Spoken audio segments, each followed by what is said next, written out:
Beauty parlour वाली ladies बोलवाई ग ए राजा beauty parlour वाली लेडीज बोलवाई ग ब्यूटी पार्लर वाली लेडीज बोलवाई ग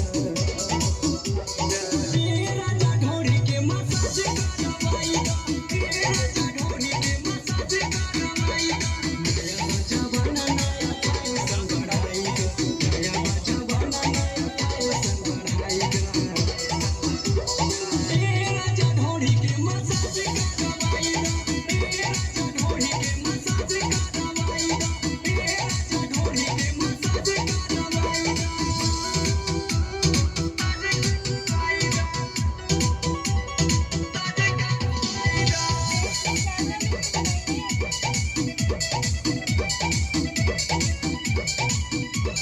चमके लागल भोरी के निगरानी देख के हमर चढ़ल जवानी छोड़े लागल पानी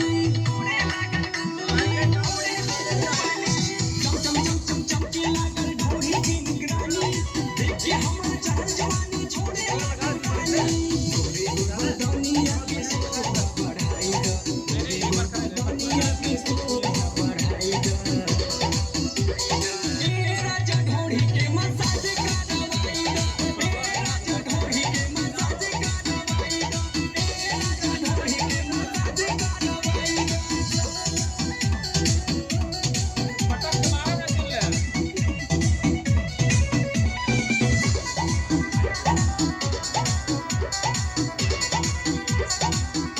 कृष्णा बिहारी बीनी से घोटात नइखे खाना देख के हमरा ढोरी के बनल चाहे दीवाना कृष्णा बिहारी बीनी से घोटात नइखे खाना देख के हमरा ढोरी के बनल चाहे दीवाना सैया बड़ा भक्त मोरे सपना पुराई ग सैया बड़ा भक्त मोरे सपना पुराई ग ए राजा ढोरी के मसाज करवाई ग ए राजा ढोरी के मसाज करवाई ग ए राजा ढोरी के मसाज करवाई ग करवा देना।